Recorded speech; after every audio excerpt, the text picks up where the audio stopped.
Welcome, audience, to the first of many, many, many Alpha and Omega movies. The first movie, which is nowadays, Yay.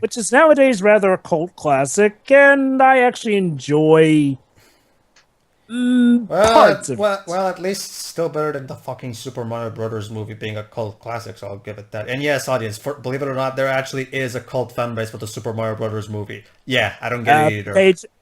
Pedro. To be fair, that one's even less surprising, considering it's sort of the same thing with Batman and Robin. But hey, and guess what? Those two movies have in common. What? Dennis Hopper's in them. Yeah, true. Wait, Dennis Hopper was in Batman and Robin? No. I was talking about this and the Super Mario Bros. Movie. Yeah. Okay then. And this But was yeah. sadly Dennis Hopper's last role before he passed away. Yeah. Well, let's not beat around the bush. Basically, audience, we're going to start right before the Lionsgate logo. So basically, pause. You should have a black screen right before the Lionsgate logo. When we say click, you press play. Everyone ready? Yeah. All right, then. 3, 2, 1, click.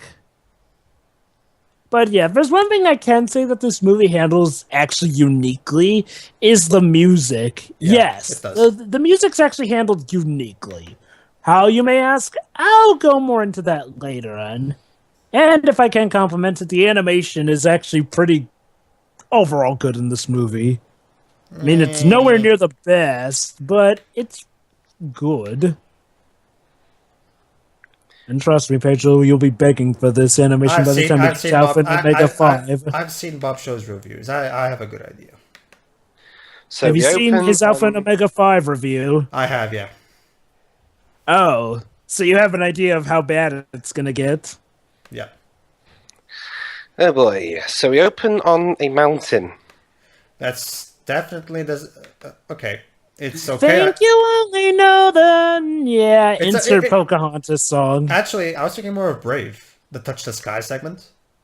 Oh, shoot! I completely forgot about Brave. And I'm actually not kidding. I forgot about Brave. Don't worry, Jabba. Everybody has. I haven't even seen that movie. You're not really missing anything. Not don't really, worry, no. don't worry. We'll commentate on it eventually. Well, and it's not a bad movie, but it's so painfully basic. Yeah, it does have some good things. Like the music is fantastic, and the animation is Well, of course the music's good. It's from Patrick Doyle. No, not just the music clips. Even the songs are awesome. And no, it's not a musical. It's one of those Tarzan types where there's a song playing while there's something going on. Anyway, back to this movie. Oh, and by the way, this is our main female protagonist, voiced by Aidan Panettiere, mostly known as the voice of Carrie from Kingdom Hearts, and most recently, the main female protagonist of Until Dawn. Has Hayden Panettiere ever had a good film voice role? She has. Well, she was in the Heroes TV show. I meant voice role. And meanwhile, this is our lead male protagonist, Humphrey, played by Justin Long. Who? Justin Long, you know, from Live Free or Die Hard 2007. Oh. Or as yeah, the guy who remember Alvin the And Chipmunks. here's my first problem with this movie. The romance is as subtle as a fucking brick falling straight down from a building. So yeah, apparently gravity ceased to exist. Yeah, that's what I was wondering.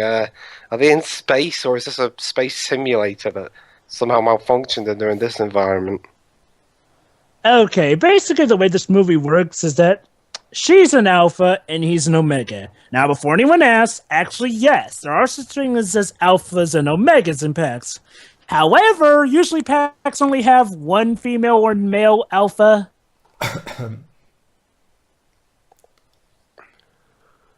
Me, I suppose you could say I'm the alpha of your omega. What character I am does the Dennis beginning Hopper voice? of your end. His character hasn't come up yet. Actually, that's kind of sad. Actually, I mean, Dennis Hopper's. That's actually Danny. That's actually Danny Glover playing Winston there. Oh, the guy from Saw. Yeah. Mm-hmm. That's actually kind of sad for Dennis Hopper because he was like one of the few actors who managed to survive that movie because he was in Speed the following year. Mm-hmm. To be fair, a lot of people survived the Super Mario Brothers movie. Bob Hoskins, even what's John his name? Leguizamo. Yeah, he would later go on to star in classics such as The Happening. Never mind. He was in he was in John Wick. Yeah, let's say that. I haven't seen that movie. It's actually pretty good. Crest Anime.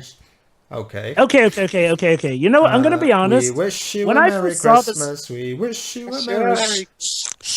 Pedro, that's not until the second movie. Oh right, you're right. But yeah. Actually, I have a confession. When I first saw this movie, I could have sworn that I had thought that this was actually involving Blue Fox Studios. I mean, Blue Sky. Yeah, Blue Sky. I don't know. Something about this just screams up their alley. And of course, the amount of sequels later on really screams it. Yeah, it does. Well, there's one minor flaw with your plan, Jova. What?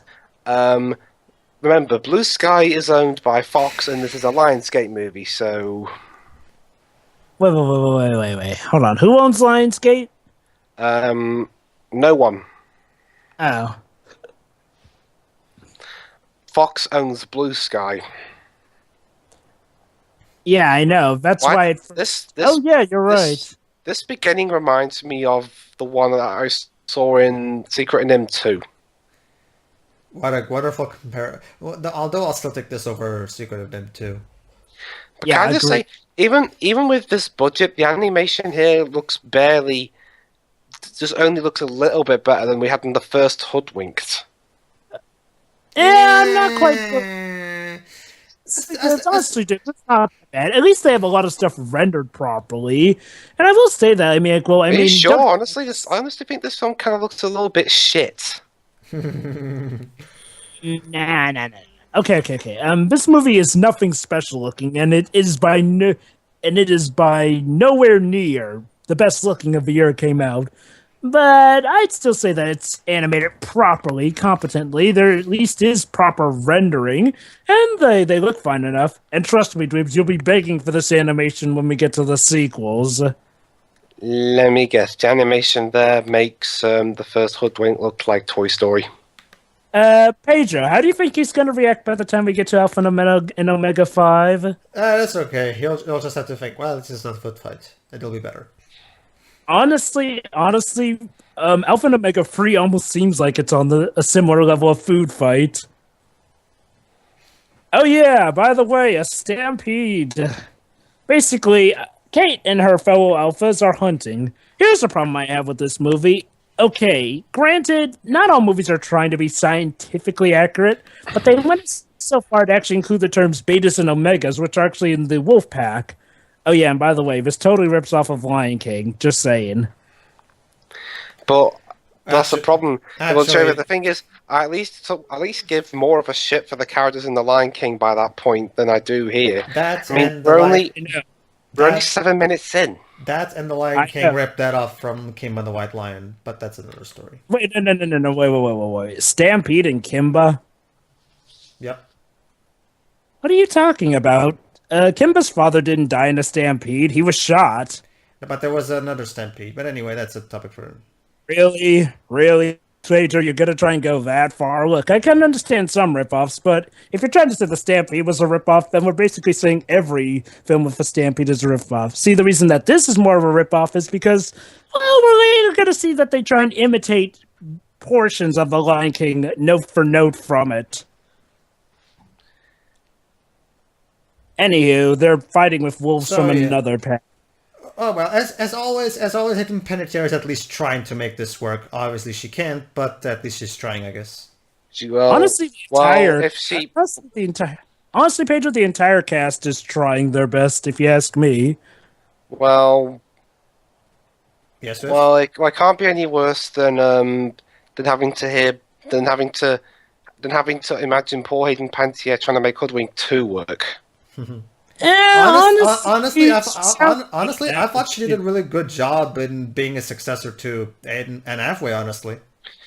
I'm not saying it's her fault, I just think the script sucked. Mm-hmm. Well, obviously. Anywho, but yeah, basically, since Humphrey and his pals are Omegas, it's up to their job to keep up morale and, of course, keep the peace.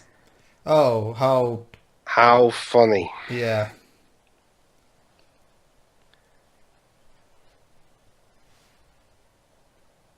Grr.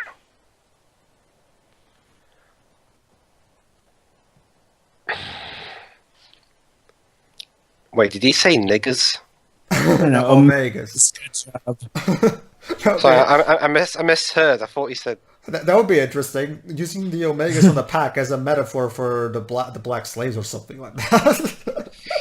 That would make an interesting story. Okay. If I can admit something, Humphrey in this particular movie is... I actually kind of like Humphrey as a character in this movie. I mean, you expect that he's going to just play the everyday loser, but he's actually not just that. In fact, he actually one-ups his... I don't know if we could call him a rival, but he actually one-ups his foil rather openly, and he's not the loser. In fact, he's actually the one doing a better job at his job. A better job at his job. Brilliant. Yeah, a better job at his job than Kate, which sort of fits in because Kate's trying to be the perfectionist. So if I can give the movie something, it actually did try to do some things differently. Now, if only it could have tried the more bigger plot points to be a bit differently. But hey, we'll talk about those when we get to them. Yeah. But yeah, basically, it's the usual plot. The packs are running out of food, so they're starving. Honestly, so far I'm failing to see what made this movie cost $20 million aside from the salaries for the actors. The animation, a lot of the rendering of the fur in the backgrounds. Yeah, I don't know. My reaction to it isn't quite as what Pedro thinks of the animation for Path of Neo, but I'm not too far behind. Really, Dwibs, this animation is at least up to par. I mean, I'm not really seeing what's so bad about it. Some of the, what I've noticed so far, some of the textures look a bit fuzzy. Which are you referring to the wolves? Because they're supposed to look fuzzy. Not the wolves, I mean the grounds and the rocks and stuff. Well, I'm not seeing anything that looks out of place.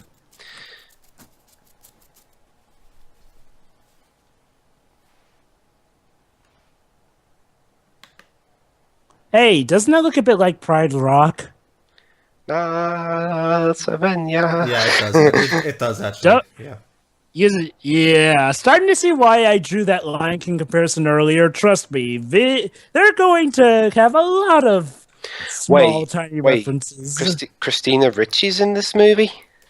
Yep. God damn it, Christina. Wasn't Speed Racer bad enough? Honestly, Dwayne, this movie isn't nearly as insane as Speed Racer. Although the Pride Rock thing was a ripoff from Kimba, but that's it. Ladies and gentlemen, this will be our drinking game. Take a drink. How many times Pedro says something is a ripoff of Kimba? Dwebs, you want to look at it yourself? There you go. Take a look at that, and tell me.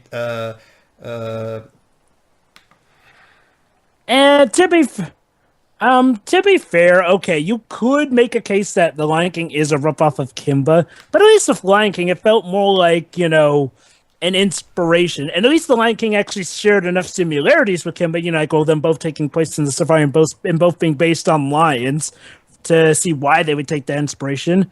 But here, it's freaking wolves out in the forest and everything. Why do you need to be drawing comparisons to Lion King here? It's like, well, it's sort of the thing. Often, when you want your movie to make money, you rip it off of something that made a lot of money. And yes, I've seen quite a few animal-based movies that do try to tell that to Pete rip Doctor. Off of Lion King. Tell that to Pete. Are you talking about the whole Osmosis Jones thing? Actually, no. I was talking about Up. Oh. Because I thought you were talking about Inside Out. No, Inside Out is creative too, but Up is more. Anywho, this is Dennis Hopper's character name. Fine, Tony. Fine, Wally then. How about that? So he went from. So Joe, what you're saying is he went from. Pedro, Up was very creative as well. Joe, what you're saying is he went from playing a terrorist madman in Speed to Tony in Alpha and Omega. Yes. Was Dennis Hopper in... I have to admit, Tony is a bit of a weird name for your antagonist in a setting like this, but... It would be even worse if... I kind of wish I was... Now I'm kind of curious to see the Portuguese dub for this movie, actually, because the name Tony here in Portuguese sounds different in a way that's really funny to say. And it's kind of the name we usually give to stupid characters. So it's kind of... So the Portuguese dub for this movie will probably be very hard to take seriously. Oh, would you look at that? He steps on something in the paw while he turns his back on him. And that was a weird edit, but okay. But yeah, okay, yeah. Basically, Dwib, since you missed that, Winston's daughter, Kate, has to marry Tony's son, Garth, to unite the packs. Otherwise, Tony's pack will fight. Gee, I have never seen this type of story anywhere, ever. Now, why they can't just unite the packs all together... That's anyone's guess. I have no idea.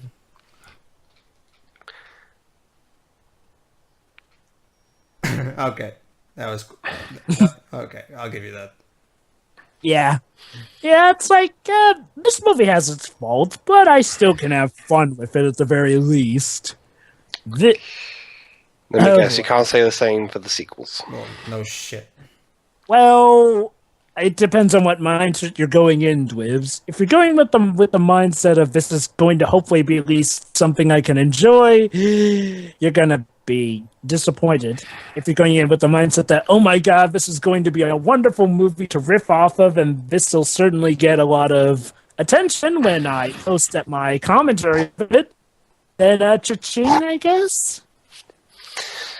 Believe me, Jova, me and Pedro so far have got quite a lot to say regarding one certain film, Goal Free.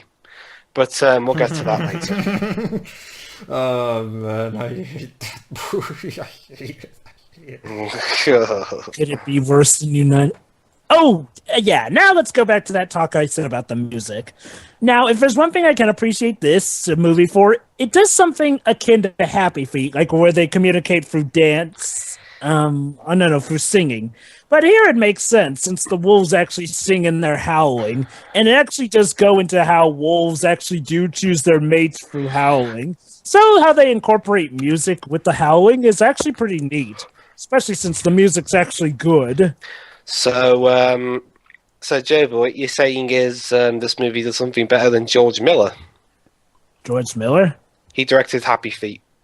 Yeah. I'm not saying that it was necessarily better than Happy Feet. What I'm saying is, like, I definitely like it, like Happy Feet. However, which would you say was better? Well, it's been a while since I've seen Happy Feet in its entirety, so... Pedro? I actually don't really like Happy Feet, so I'm just gonna say... What about Happy Feet 2? I haven't seen Happy Feet 2. Well, no one did, so there you go. I did. Oh boy, was Happy Feet 2 a mess. Okay. I guess if I can speak honestly, while I did like the singing with penguins in Happy Feet, I will admit it does make more sense here to actually incorporate the singing into it. Not saying that I didn't like the music of Happy Feet, just saying that this movie kind of does a bit of a better job incorporating that. I still find it hard to believe that after the Happy Feet films, he went on to make Mad Max Fury Road. That's like if you made... Well, Happy Feet was him taking a break and still getting paid for it. So he could rest up for Fury Road.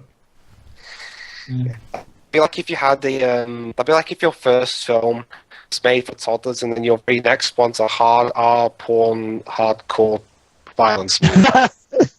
Yeah, George, just leave the whole do adult films but then suddenly make a family film thing for Martin Scorsese. Oh, come on. Mad Max Fury Road was good. No. What he means is he likes George Miller when he's doing more hardcore action movies, but not necessarily family ones. Yeah, leave the whole... I'd say that George Miller actually can do. I'd say that George Miller actually can do good family movies. Honestly, for me, again, like Doug would say, it's the same thing as having Stanley Kubrick direct Happy Gilmore or Alfred Hitchcock direct Rainbow Bride. It just doesn't make any sense for George Miller to be directing a Happy Feet movie. Yeah, I guess I'll go more into depth on that when we actually commented on Happy Feet.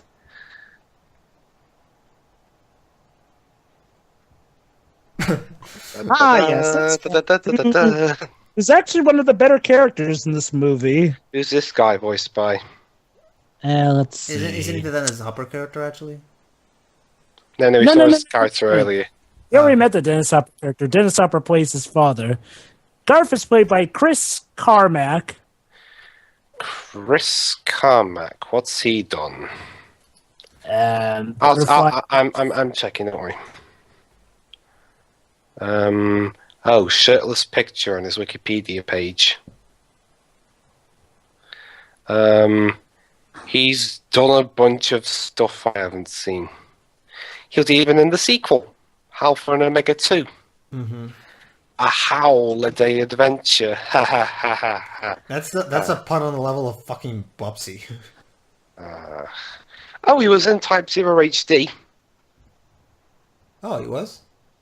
He played Quan. I can't pronounce his name. Mm-hmm. I'm a square. You know how to pronounce names. You poor thing, Humphrey, having to hang out with Lily.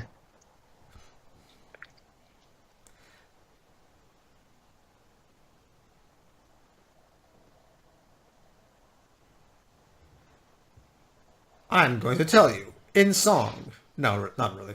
Actually, no, he's not. I know. I'll give Garth credit. I actually thought he was going to be your everyday jock foil, but there's actually more than that to him, surprisingly. Yeah, he actually has flaws. There actually is, yes, I'll admit that.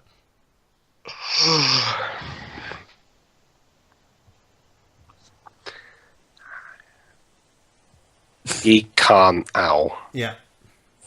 That actually does make sense, since if biology is anything to go by, wolves do respond to how a howl is.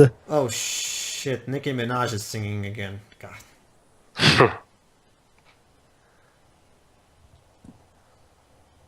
Quick, put that wolf down! Okay, I'll give you that one. I love that line. Yeah, it was so good a bird fell from the sky.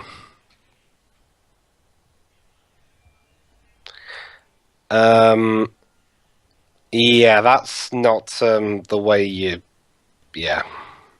To be fair, I've seen a lot of girls give awkward excuses for ditching a guy.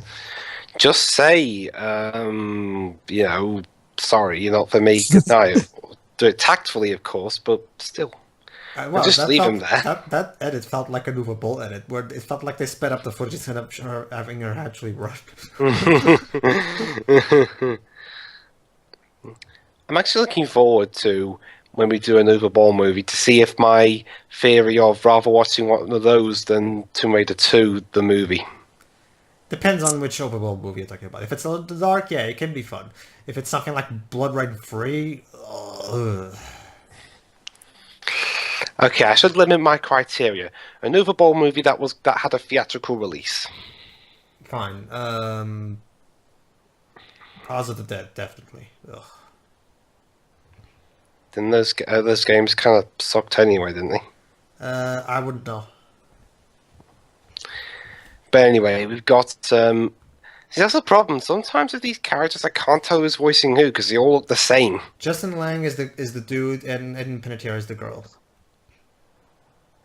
You have trouble telling between that? Yeah, I mean, it's not as bad as the early Transformers movies with the whole telling them apart thing, but...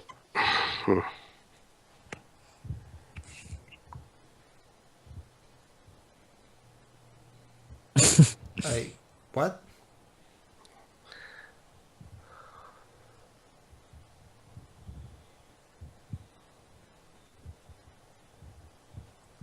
Ooh.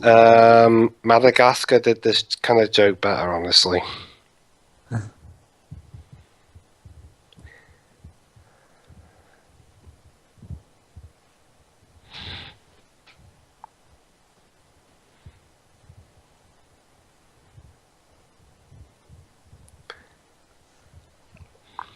Dude. I'd actually rather be watching Madagascar right about now. Dude, this is so deep.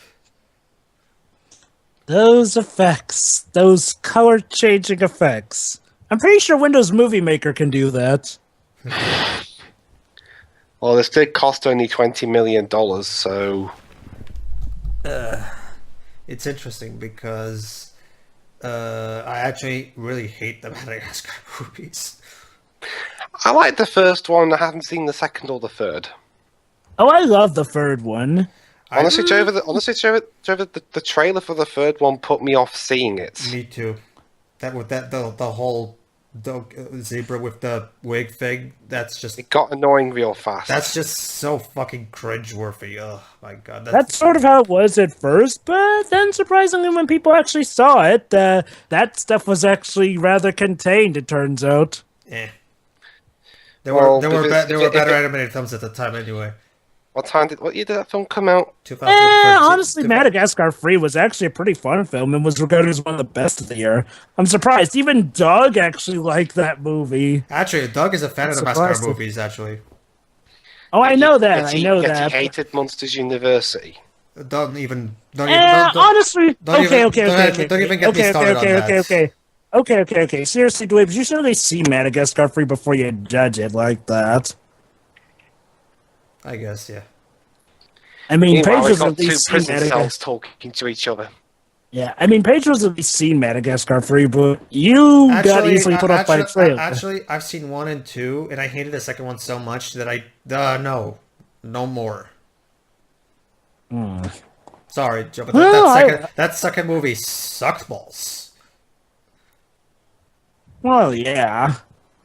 Yeah, I can see why some people wouldn't like the Madagascar film, although surprisingly, their reception seems to get better with each movie. Granted, I personally like the first one better than the second one myself, while I like 3 the best, as a lot of people do. Meanwhile, talking prison cells have arrived in Yeah. there. Yeah. Long story short, Dweebs, I recommend you actually go see the Madagascar films for yourself. I've already seen the first one, Joe, remember? I meant the other two as well. Wasn't that spin-off as well? Huh? Yeah, the Penguin movie. Penguin, yeah. Oh, that one too? Oh, yeah. I haven't seen that one yet. I've heard it's good. But, I have to see that for myself. From what I heard, 2014 actually was actually a pretty bad year for DreamWorks Animation. You had to take a big write down on Mr. Peabody and Sherman, and I don't think even Penguins of Madagascar did all that well. It's a shame. Yeah, it's sort of a shame. It's a shame because Yeah, I really liked Mr. Peabody and Sherman, and it's a shame really because 2014, if you ask me, quality-wise, was a particularly fantastic year for DreamWorks, and it's such a shame that those movies didn't do well, and it's because of that they're now intentionally dumbing down their own movies because the movies didn't do well because obviously kids don't like awesome movies anymore, so we just make the movies stupider. Anywho, that did well was How to Train Your Dragon 2. Yeah. Mm-hmm. Which is sad, because after all those years of building up their reputation, I mean, heck, Madagascar 3 was considered widely on par with actual Disney animation, not to mention had some of the best writing, and it was actually majorly popular. No idea how they suddenly fell down. Anywho, I guess we should go back to talking about this movie. What do you mean fell down in terms of falling down from the cliff in this movie? Perfect timing, Jova. Yeah, sure. Let's go with that. So yeah, now they've been transported over to here. You just did this joke earlier, movie. It wasn't funny then. Anyway, I forgot what I was going to say. I will ride. I will fly. Face the wind and touch the sky. Yes. So basically, they've been transported to Sawtooth National Recreation Area in Idaho. Let me guess. At the end, it's going to turn out this whole thing was a hoax, and the animals were actually trapped in this place run by M. Night Shyamalan. These comedy relief characters are about as funny as the comedy relief characters from fucking Swan Princess. I haven't seen Swan Princess. They're a tiny bit funnier than Swan Princess. They're not quite as bland. basically, think of every Disney princess movie cliche rolled into one movie. And there you go, Swan Princess. Wasn't Swan Princess one of them Warner Brothers animated movies? Yeah, one of Yeah. basically just watch, Honestly, watch, just imagine it done badly. Just watch Doug's review. He'll give you a good idea. Wasn't that their only good one, the Iron Giant? Actually, didn't Swan Princess come out like in 96 or 7 or something? Iron Giant was 99. Exactly. So I'm pretty sure it wasn't French Canadian. Go figure.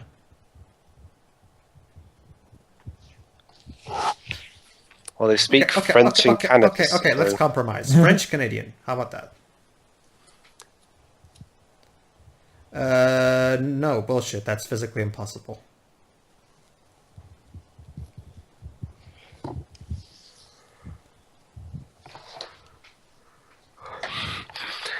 I get the feeling this would be one of those movies that looks better when you're watching it on a small screen like I am now as opposed to a big cinema screen.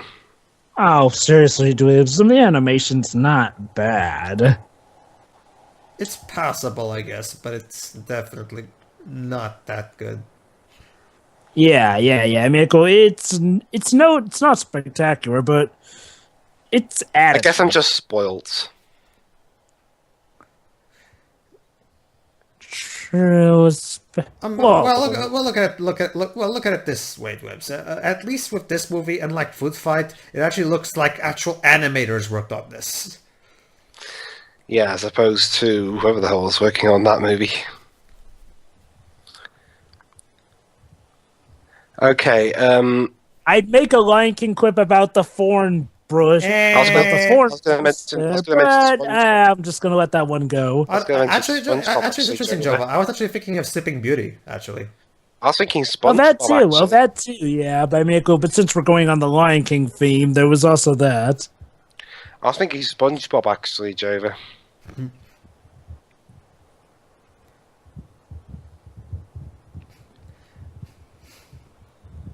Oh yeah, remember that scene because there's going to be a later film that tries to bring back that scene and completely contradicts it. I see the biggest problem with this movie now. It's not funny. Okay, the second biggest. It's had a few laughs, but what's the problem you found, Wibbs? It's like I've seen these jokes a million times before. Yeah. It's like I mean, like I said earlier, even though I enjoyed the first 2 acts of Tomorrowland, those felt like I'd seen them done before. It depends on how. Yeah, that's definitely one thing I can agree. It's like, these jokes are executed adequately, but dear Lord, have we seen them so many times, and they don't really do that well to put their own special spin on them. To put it simply, the humor is uninspired. Some of the humor is inspired, but it's like, it doesn't always hit the right mark in terms of actually striking a chord. Are you watching a different movie than I am, Joe? Because it looks pretty uninspired to me. I'm talking about the humor, Dwebs. That's what I meant.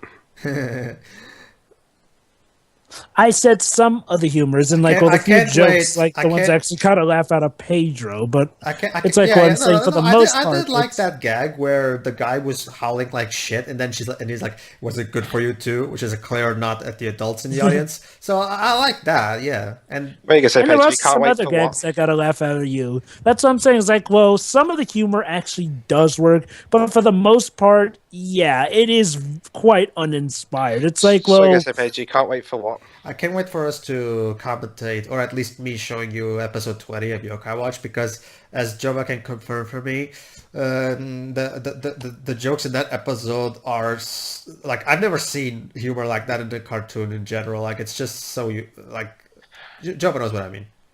Get it? Because the swan has a long neck. I'll just say that it involves 2 Hollywood stars. Oh boy. Yeah. But anyway, it's like, yeah. It's like this. I mean, you can do your own version of a joke that's been told a million times before if you manage to put enough of a special spin on it.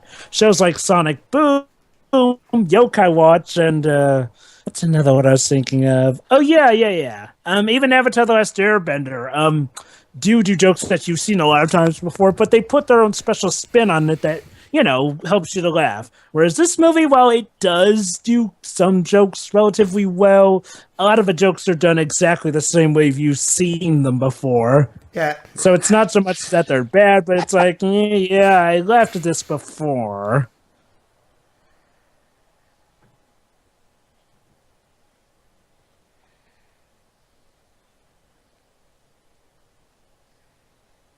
Oh yeah, there's one of the other better characters in this movie, Lily.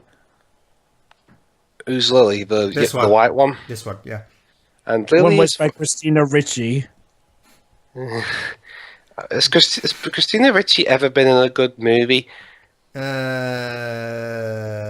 mean, what's going to be next? Is she going to be in a movie about a retard played by Nick Swartz? Oh, yeah, she was. The closest I've seen Christina Ricci in a good movie was in Casper 1. The closest, I mean. From what I've heard, her worst movie was Bucky Larson. I haven't seen that movie, but I'm still kind of in doubt that it's worse than Speed Racer. I've seen the Smeghead review. Oh. In fact, in terms of the comedy films that came out that year, it actually got a lower rating than Jack and Jill.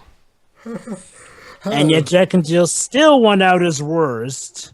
In the Razzies. And honestly, I agree with this, Megan, that Jack and Jill was still the worst of the two.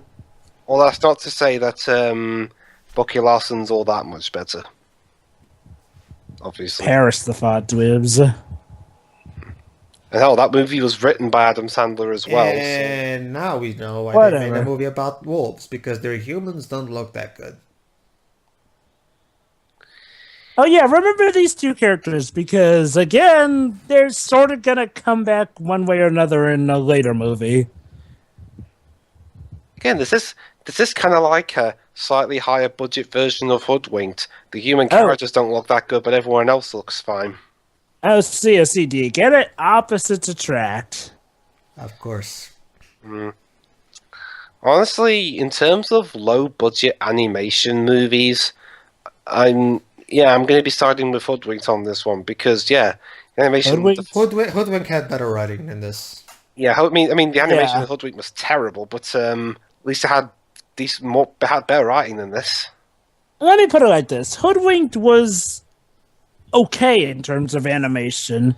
Joe, but do you remember those fucking German children? I said okay, James. I said okay. Jeez, you really get a little stressed out. That's scary as shit. Yeah, but that doesn't take down the entire film in animation-wise. It's like, hey, one bad thing doesn't make the entire film look like crud. Hey guys. I wanted to point this out for you guys, because the movie didn't make it obvious enough. I already pointed it out. They're slowly falling in love. Just in case you guys didn't notice. I did not get that idea at all. No, seriously, I actually didn't really get that at all. There's no chemistry there. yeah, it's like I said, like the plot, like you can tell where this movie is going right from the beginning. Like it's just so predictable, bland. It's just. However, there is going to be one plot arc that actually did actually catch people off guard, and it is neat for the most part. Pedro knows what I'm talking about. Mood Whiplash. Not this one, of course. Mood Whiplash.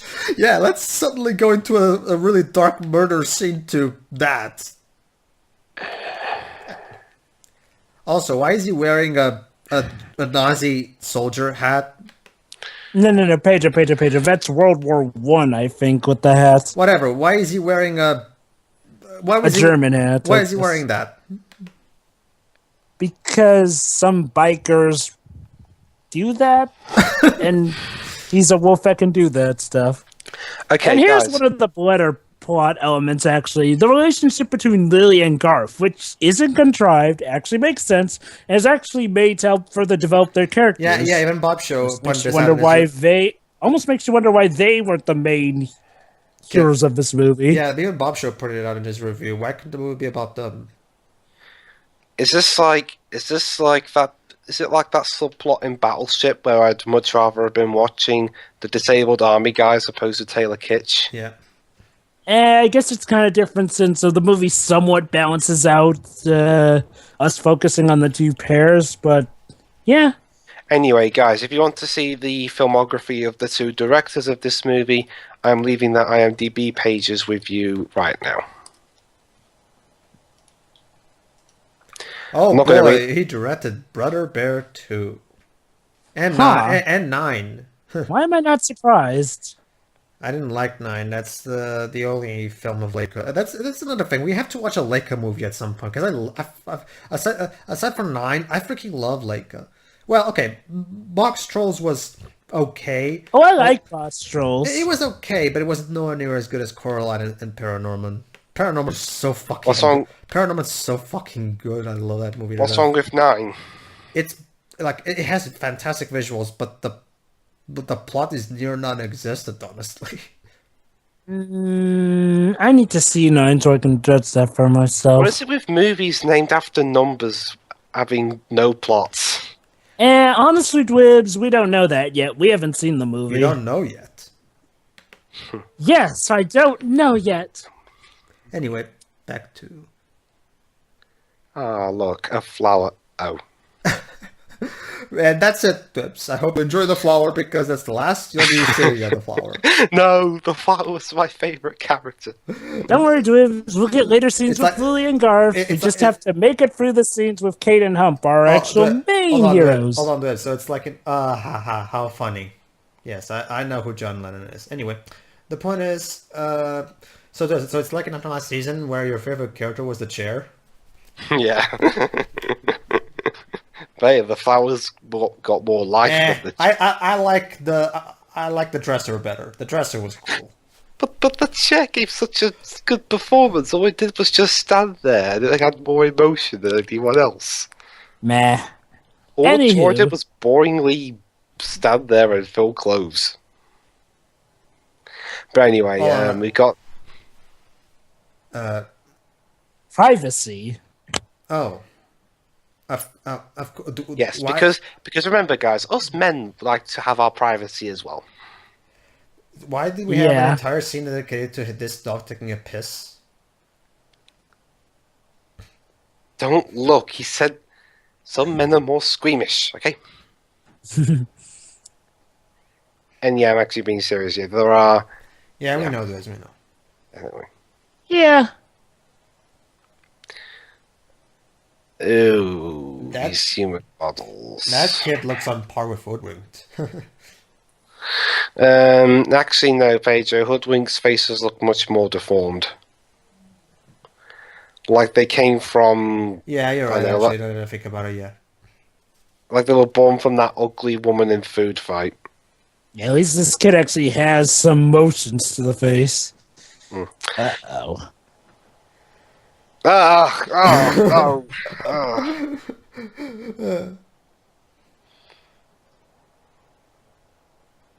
Yeah, can you get your face out of the screen, please? Well, that's one way to go.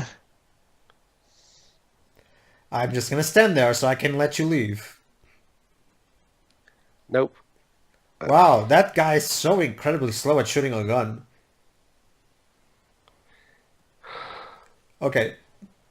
Okay, this is okay. Okay, audience, allow me to teach you the difference between real shooting and movie shooting. In movie shooting, it's this. Okay, Dwebs, I'm gonna shoot you in the head, and I'm gonna wait here for like 10 seconds to give you. There's already one off.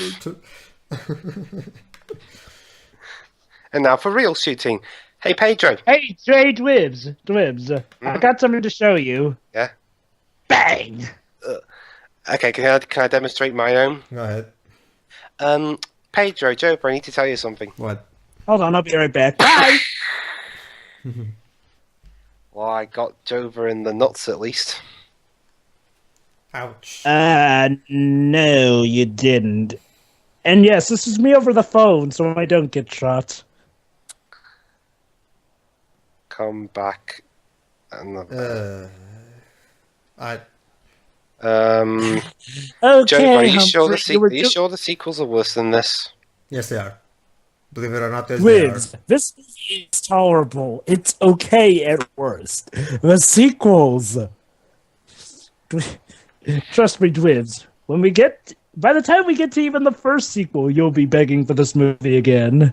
And by the time we get to Alpha and Omega 5, that's when this movie actually looks like a masterpiece in comparison. I still don't understand, though. I can understand 13 sequels to On Before Time because that movie was such an animation classic. But what did this movie really make enough money to warrant that many sequels? It only, on a $20 million budget, and made $50 million. So it made 30 million. All right, I guess. But is that still okay? I guess that can warrant one direct-to-video sequel. But did the first sequel sell a lot, Jova? Oh, yeah, apparently. Oh, yeah, this scene. Remember this scene as well, because it's going to be a scene that they replicate a lot in the sequels. Let me put it like this. While this movie can be unoriginal at times, the sequels seem to content to completely rip off even this movie. So it's ripping off the rip-offs. Yeah. Yeah, I wouldn't even call this movie that much of a rip-off. I mean, don't get me wrong, it's uninspired, but at least it does some stuff to actually distinctify itself from the crowd. The sequels, you might as well... The sequels are basically cutouts. I wonder if any of the sequels just having this exact same scene, they just pasted it into the movie. Kinda. Seriously? They were so lazy they used stock footage. Well, maybe not for most of the sequels, but there's going to be a particular film that has flashbacks. Oh, brilliant. Glorious. 30 minutes of flashbacks. No, wait. No, Well, at least no, hold on, wait. well, not 30 minutes, like 18 minutes of flashback. At least we're halfway through the movie. Well, even more than halfway, a little more than halfway. Rockabye Dwipsy. Pardon me for a moment. Go ahead. After this is over, I might show you a particular gag that me and Jova love from an episode 5 of Yokai Watch, so you can at least leave with a laugh. Meanwhile, I'm gonna get some cider. Go ahead. And no, you will not be seeing drunk Dwibs. I'm just gonna take my time with my drinks this time. So I guess I'm all alone now. On your own. Thanks a lot, guys. Anyway, this is Dennis Hopper's character, if I remember correctly.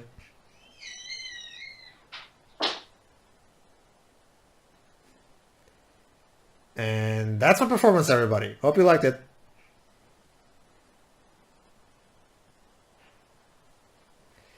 Anyway, in the next morning...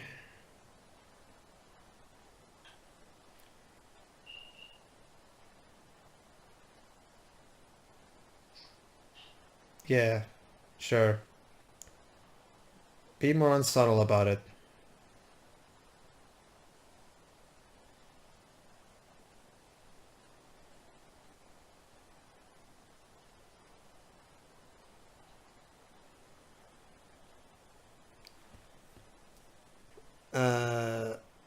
She asked you first, dude.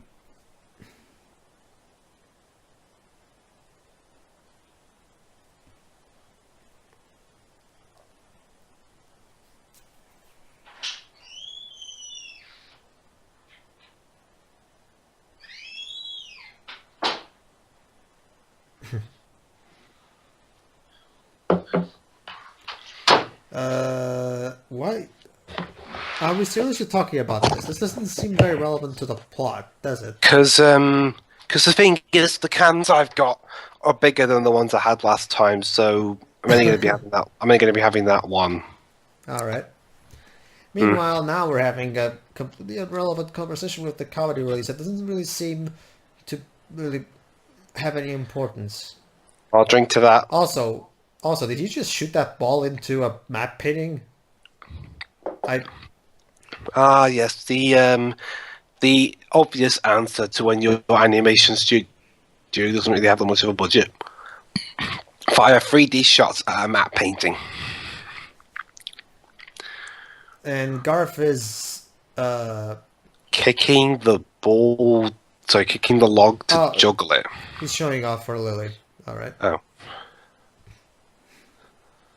Don't you mean, ow? So this is how the dog's brewing the Christina Ricci dog.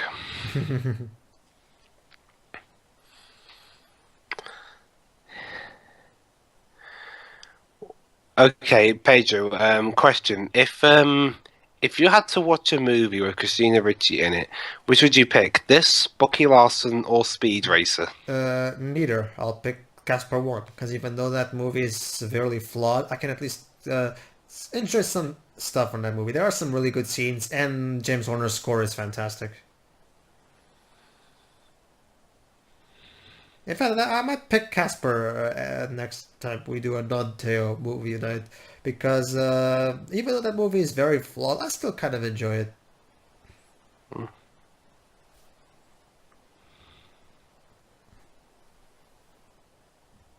Wow. Ugh, another drink.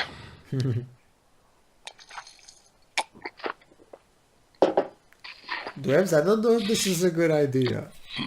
Don't worry, I'm only sticking with that one can. Besides, there's a big one anyway, so.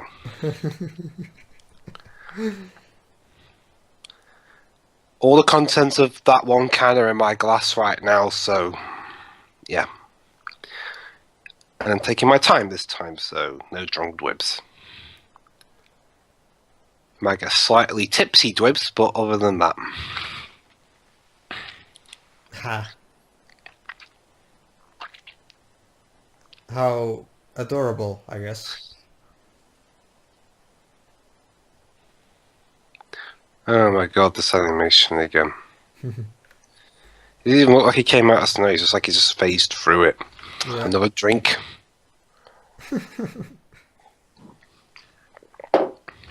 Oh, hello, random bear. Bear! Okay, no. The set for Brother Bear is on Disney. Like, Yeah, you need to go further up the road.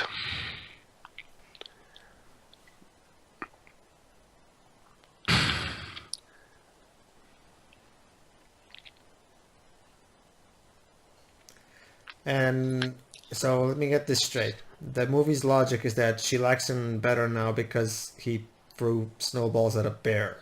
A baby bear, even. Yeah. And, wait, what? Random mood swings. Another drink. Ah, shoot, I missed it. I think that's Mummy. Allow me. Mummy's very angry. Basically, Joe, but I've got cider with me again. And Pedro is worried Really? that I would succumb to drunk dribsness again. But luckily this time, Really? the can I had was... This movie... The can I had was bigger, How so is- I'm only having that one. And also, I'm taking my time. How is this movie driving you to drink? Because it's boring. Really? Seriously? Yeah. We've actually had a few... Come on, Dwibs. Ballistic Expression 7 was more boring. You saying that this is the one that drives you to drink? Seriously? Well, we'll put it this way, Jover. Ballistic was so boring, I could even muster up the energy to go get a drink of cider. This at least has that benefit. Still left me with enough energy to move. Look, I know the movie is not really exciting, but really saying that it drives you to drink? The problem with I this mean, movie- come on, we've gone against way worse movies. It's not that, Joe. It's not that the movie's awful. It's just that the movie's like the plot is incredibly predictable, and it's just No, every time I see something Pedro, cliche, it's not because sip. it's predictable, but it's because he says it's boring. I know, but that's the thing, Joe. But That's a lot why of he's. but that's That's just why it, he's getting a drink. He says it's because it's boring, not because it's predictable. But that's the thing, Joe. Maybe the predictability is what makes it boring for him. Is that really the case, Twibs? Well, yeah, that and the fact that this movie isn't. Well, not the fact. His opinion. Sorry about that. My So did you see opinion, that- the movie isn't all that funny. Oh, I see. I see. So it's more so that it bores you in general, as opposed to it being predictable. Mm. That makes more sense. I mean, honestly, a movie can be predictable, but predictability and being boring are two different things. I guess the thing is, like, allow me to compare this to something like Monsters University, for example. Monsters University, from the beginning, it made you feel like, oh, okay, I know where this is going. It's the Revenge of the Nerds thing. Okay, fine.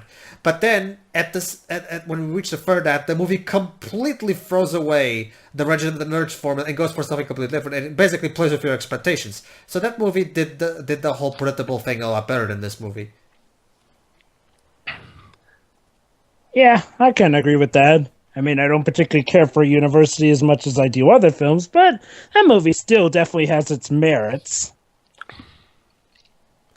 I actually thought Monsters University was Yeah, I really enjoyed it. yeah, I actually thought Monsters University was definitely a return to form for Pixar. Not inside out return to form, but definitely a return to the level of something like the first Toy Story or the Bugs Life. or a no, I think it's better than Bugs Life. It's like Monsters Inc. return to form.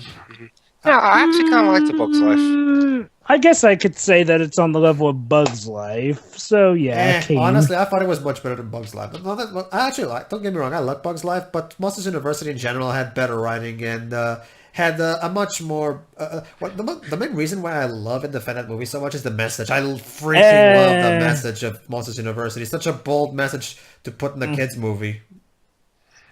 Well, I guess we'll see when we get to commentating on that movie. We gotta do Ink first. Oh wait, never mind. Maybe I didn't miss that scene. Anyway, Good, I didn't miss it.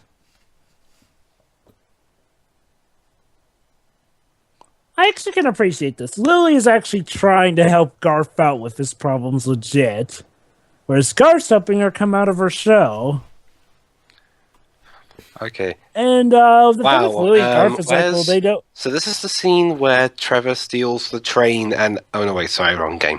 Wrong movie. Anywho, as I was saying, but yeah, I mean, like, well, there's one thing I kind of meant this movie actually did do right as well. It's the whole Lily and Garth thing, because, surprisingly, that's what's actually unique about Lily and Garth is like, well, they're a couple who aren't hanging out of obligation. I mean, they are by no means obligated to be with each other, whereas Kate and Hump are kind of forced to be together because of the whole being relocated shtick. Who? Whereas Lily, Kate and Hump, these two.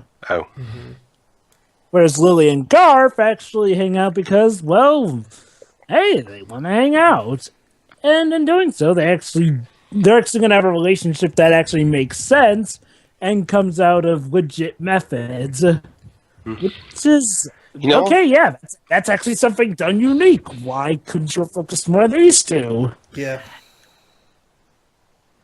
Oh, this is another one of those good musical moments. Yeah. And would you look at that? Humphrey can actually howl pretty well, which is another thing that actually went over my expectations. I was expecting that, Humphrey's going to be played up as the loser, but no, he actually can howl pretty good, and he actually has a pretty good social status. It's like, well, come on, movie, you're doing something unique. Just go the full mile and really pull it off with something. I mean, they clearly show that there were people trying, and they actually can pull off some things uniquely, which baffles me as to why they couldn't have done that for the rest of the movie. Oh yeah, I love this part.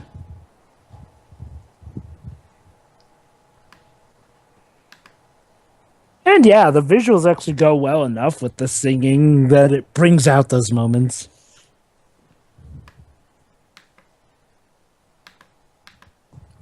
You know, it's sad when the best scene in the movie is just a bunch of howling. There'd be like a game where the best part of it was just watching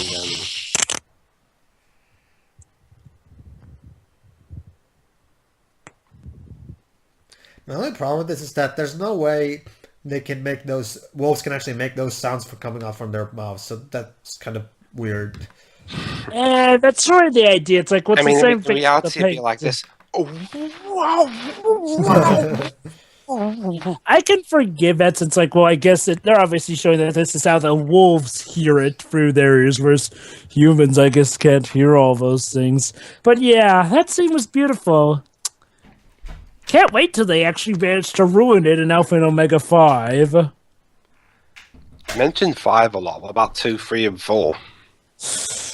Let me put it like this. 5 is easily the worst movie. You see, they managed to get worse with every film. Worse than the last. So And Let they me just- guess. and Let yeah. me guess. By the time if they get to Alpha and Omega 8, it'll be on par with Food Fight if it keeps going downhill like that. Dwibs, they are making an Alpha and Omega, but Pedro's seen Bob Show's review, so Pedro knows what I'm talking about when they're going to go and Yeah. ruin this scene. they are, yeah, actually, yeah. They actually managed to find the worst possible way whatsoever. Let me guess. They have an argument and they break up. You wish. You wish that was it. One of them cheats on the other. Nope, not even close. They both die. Da-da-da-da-da-da. Nope. Honestly, James, I don't think you could even guess what's going to happen then. Also, yeah, Lion King 2 did this better. Which is sad. I don't even really like Lion King 2 all that much. I like that Lion King too, Well, actually. That's going to be yet another one of our. That's you, Dwibs. A lot of people regard that. That's going to be yet another one of our split commentaries. Honestly, Dwibs, you're in the minority when it comes to Lion King 2. That's actually one of the few I seem to Disney represent the sequels that minority people on generally this, don't like. I? True, yeah. Trials and Tribulations is music. Lion King 2. A lot of other stuff as well, but I probably shouldn't go off into that tangent. A bridge? Sure, why not? Oh, sudden. Sudden bridge drink.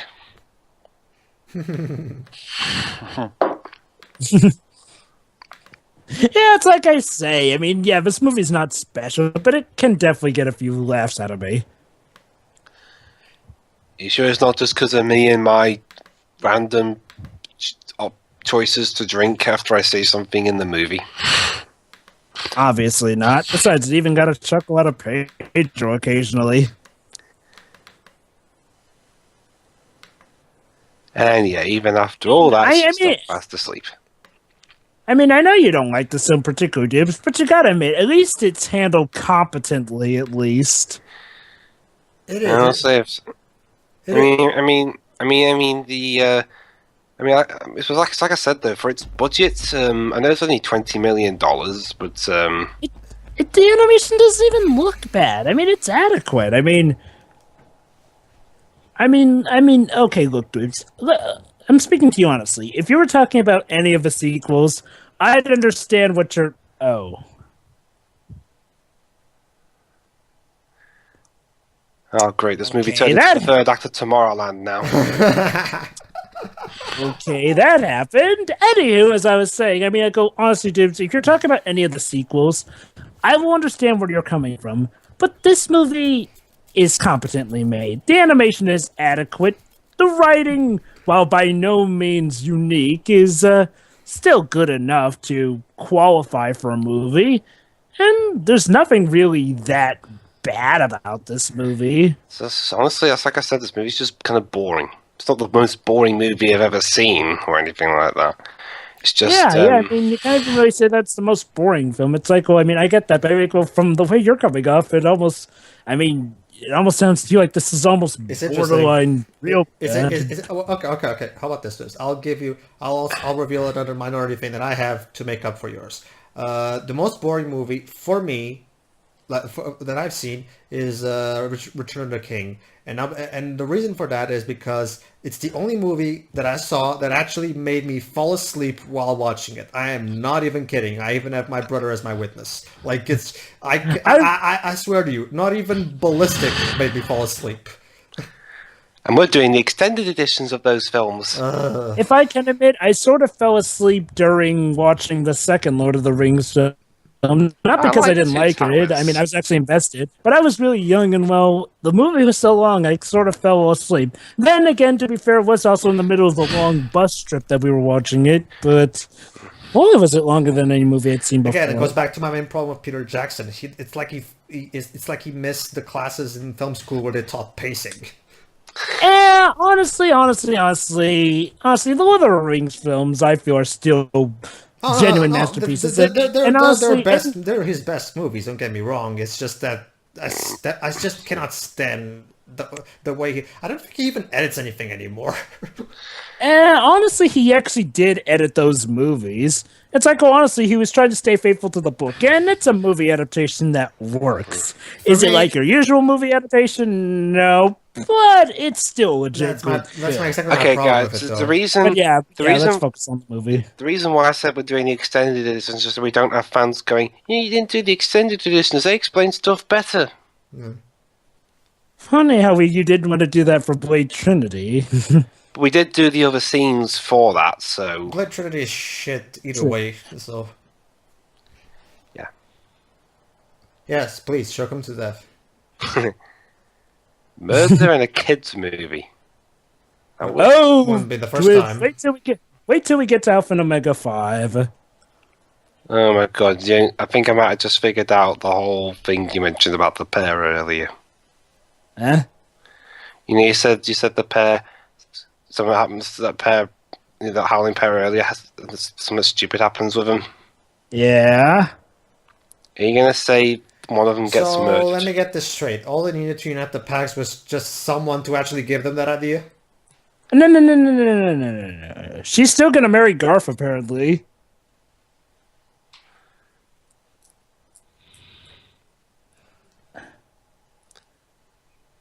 So yeah, the Paskers are gonna be united. Okay. I swear I've heard this kind of music in the 2004 Punisher movie. This theme here. It's even got the same notes. This is in a Punisher film of all things. It sounds a bit whimsical for Punisher. It sounds a bit like the main theme of Punisher 2004. Really? This sounds a little too whimsical for Punisher. A little bit. It's not necessarily performed whimsically. Okay. Let's see, I'll still take that film with a fucking war zone. Okay, my main problem with this is that I don't think the movie did a good job in making the romance between the two main characters convincing at all. Like, we didn't really get to know them at all. I mean, we were for the most part we were just doing either gags or just moving along. The movie never actually stopped to have them interact and get to know each other. Except for when it came to Lily and Garth, in which case they show them as a parallel. Those yes, but I'm talking about Aiden. No, Pedro. I am talking about that. It's like, well, there were those moments where they used the Lily and Garth scenes to parallel with the Caden and Humphrey scenes. It's like, well, scenes like that howling scene. Basically, if we had had more scenes like that of those two bonding and actually getting to know each other, akin to the howling scene, then at the very least I would buy more into the relationship between Caden and Humphrey, like I do with Lily and Garth. But yeah, for the most part with Caden and Humphrey, it's been more slapstick and hijinks than actually getting to know each other. Whereas with Lily and Garth, they actually have gotten to know each other. Mm-hmm.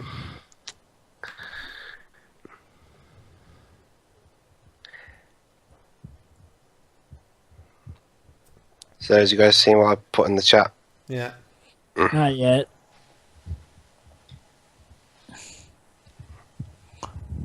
That's pretty bad. Bad that they're getting married. No. I was talking about what you said about Warzone not even being able to pull off 80s throwbacks.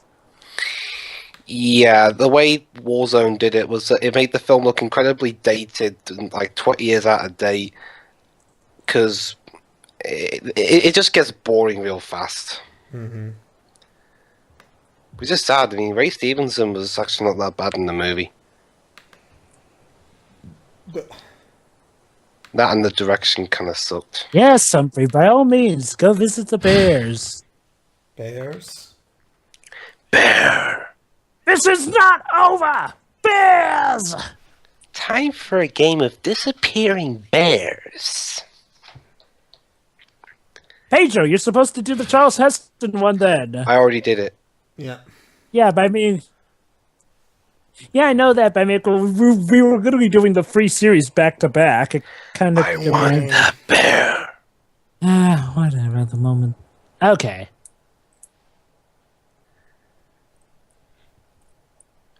So, what's happened? They had a little bit... You and me both, Marcel.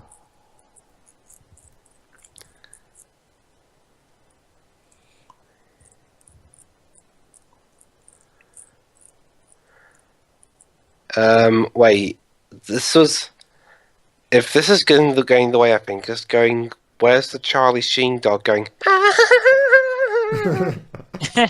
Charlie Sheen, I think, is... Well, I don't know what his status was at this time. I think he was in the Damned United. No, I meant, like, well, you know, his status.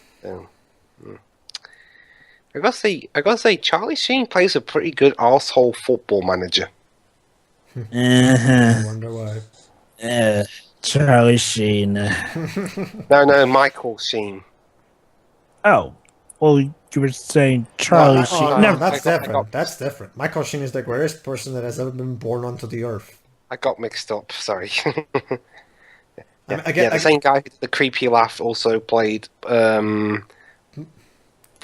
crazy played an arsehole football manager in the Dan. Like I said before, that scene, like not a single bone in my body regrets paying to see Breaking Dawn Part 2 just for that scene alone, because that was witnessing that in the theater in loud Dolby Surround 7.1 was fucking glorious.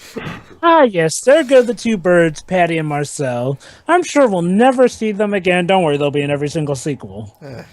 Great. And let me guess, Even though they're leaving, they're literally leaving the area, and yet they show up in every sequel for some reason.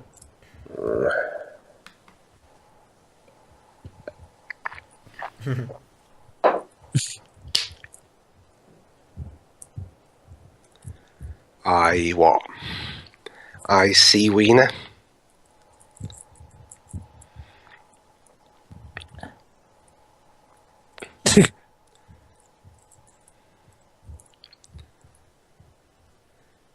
You know, one thing I'd wish to happen right now. Hold on. Remember, Jove, I got a pretty bad memory. Yeah, I know, but... Funny. Okay, go on. You know one thing I wish to happen right now? What? It's for Dennis Hopper to plant a bomb on the train as he's going to blow it up if he doesn't get $300 million.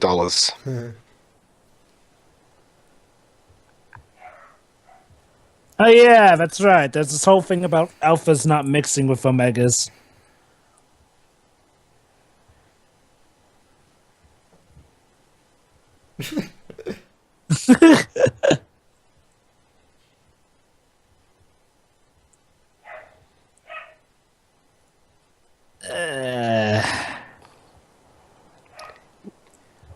Okay, there's repeating a running gag, and then there's just doing it like that. Yeah, I mean, come on, movie. You had it going there. And now it's all war. Let me guess. This doesn't. Let me guess, Trevor. Wait. Let me get this straight.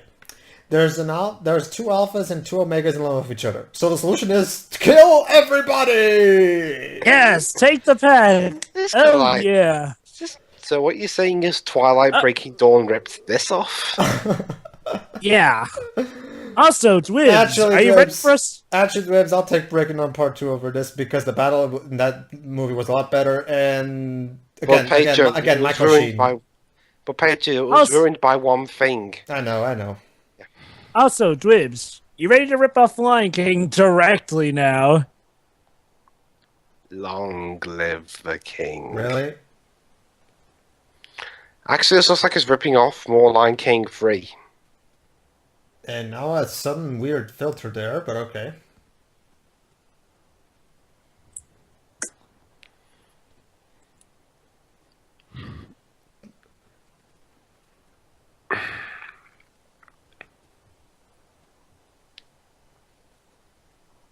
Sure, we have. Not that I care, but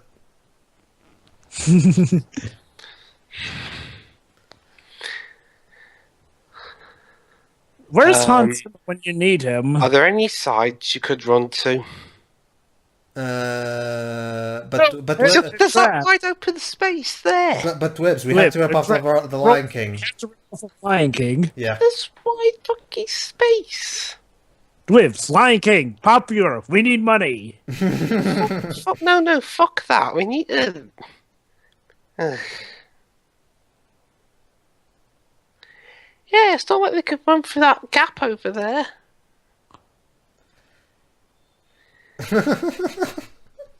Oh my god! This song's even ripping off the Columbia Pictures theme tune. Well, there you have it. No wonder you guys said you like the music. It's ripping off other bits of music. And not all of it rips off stuff, but So how come they're not being crushed? okay, it is. No, that's bullshit. It's had to be taken off at this point.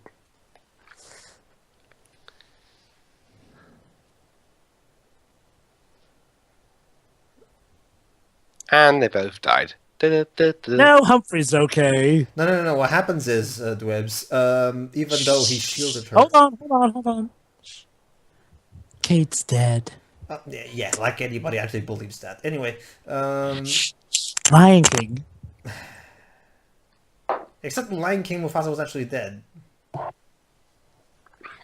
Yes, as in dead and never came back. Except as a ghost. Don't you guys know how this goes? We have to riff off of Lion King. You see what happened, Wibbs, is even though Humphrey was the one who took all the blows, it's still he survives and Kate dies. You know, everywhere in logic. It also came out the same year. Yeah. Now some actual howling. Whoa! Oh no! Wow, they're really they're really milking the drama, making us. They're so What drama is there to milk? They're desperate to try to make us believe that Kate is actually dead.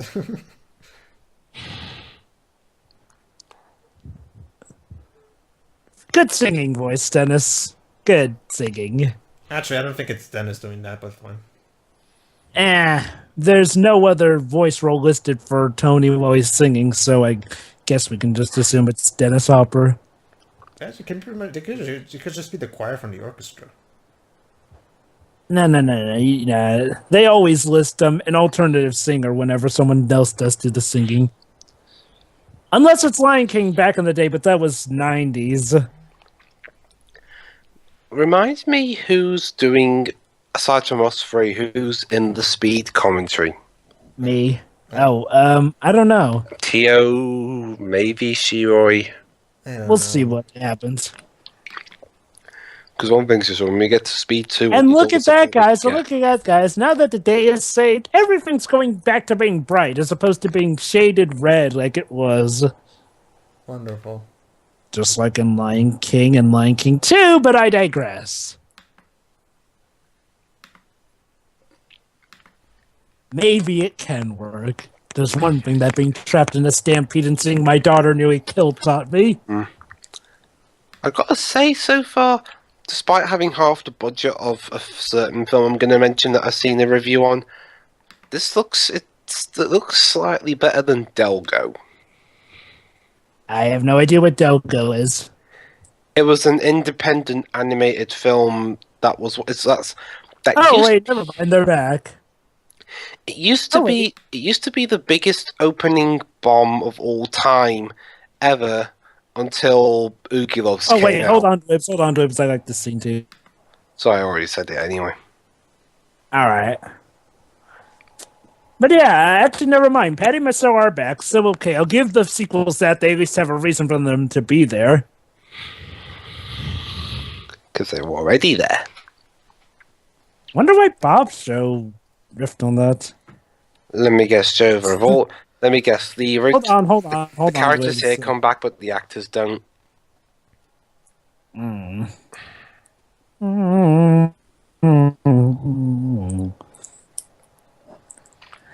This music is so good. If only if it had a better movie. Yeah, I've heard better. So basically, Jova, you're kind of like how I was at the Lightning Return soundtrack. Yeah. I mean, this movie isn't bad. In fact, I actually can enjoy it, but Or like I It was could with have Matrix been better. Revolutions. And Reloaded. I also really like the music in Reloaded. Yeah, I really did too. This music, anyway.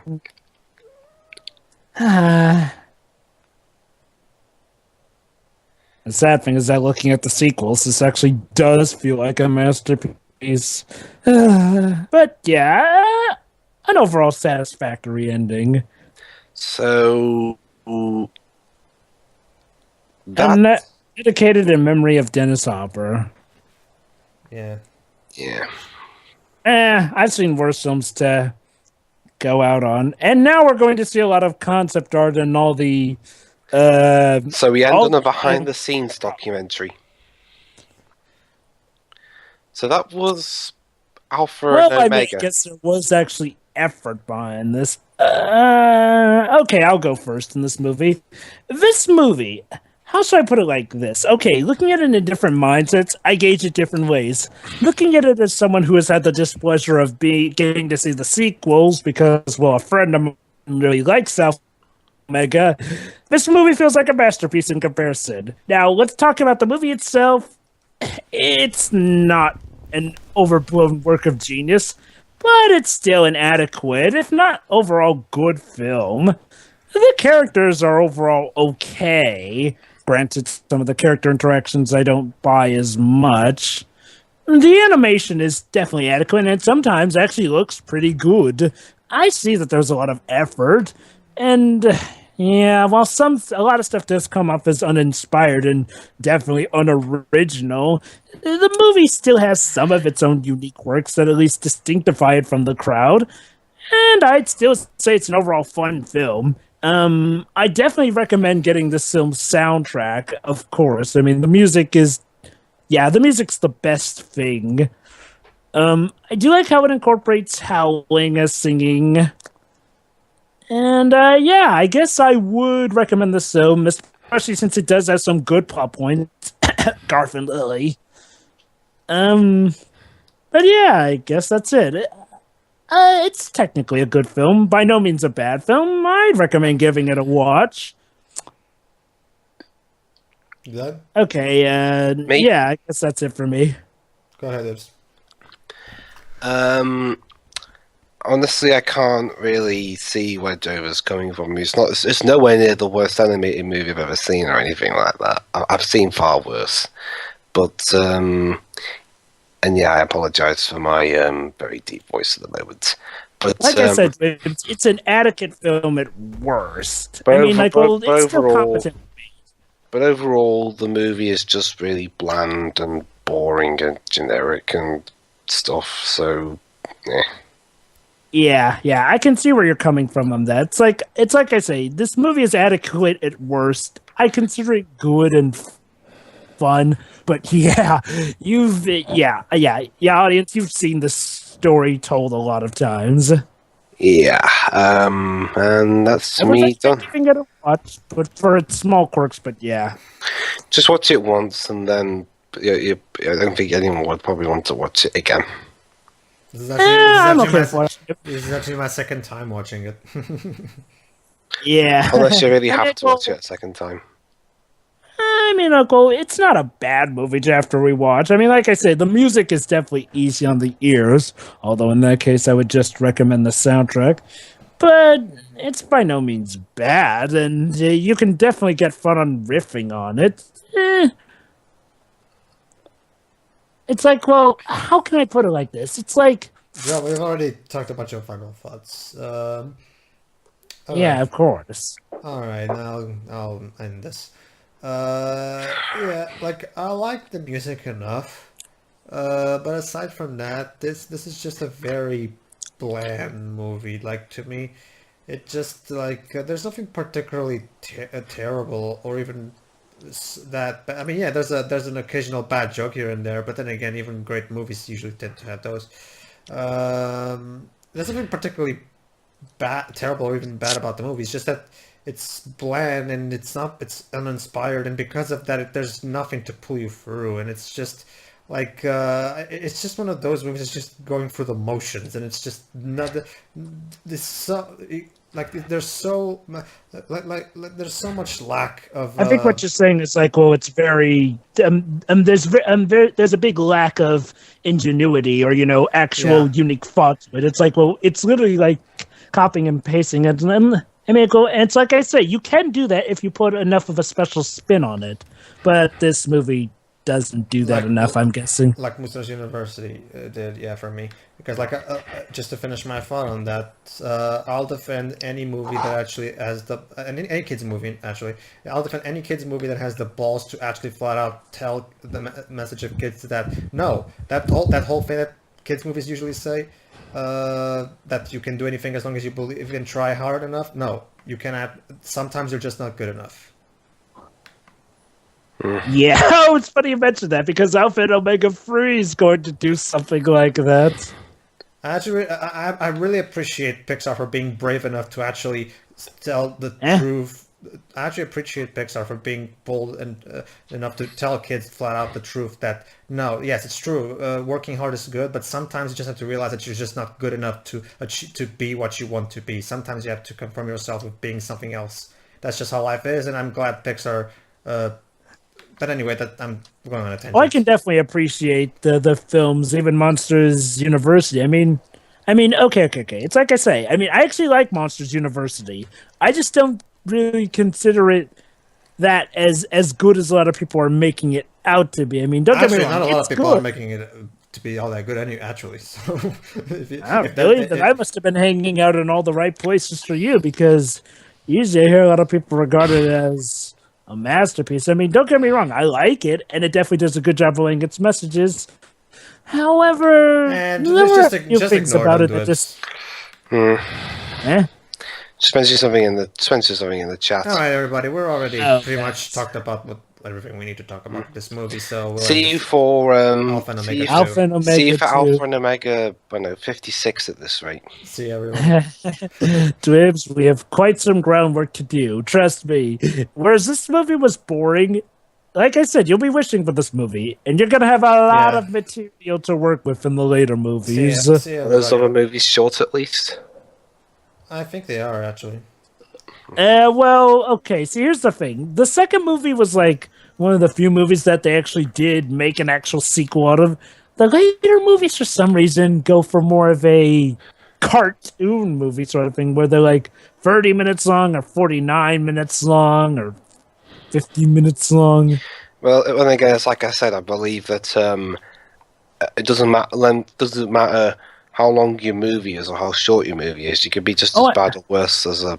I know. I'm just saying, it's like, well, the actual lengths of the movie show that there's obviously been an overall decline in actual effort and quality. I mean, seriously, Dwibs, I'm kidding you not. Okay, there's actually an Alpha and Omega 3 where the animation let's break. Let's save this for the commentary of the sequence. We're already gone way off record at this point. So see you for the next. That's movie. part of the idea, Pedro, to try and fill out the marker until the credits are over. That's after all. That's how the game works, my friend.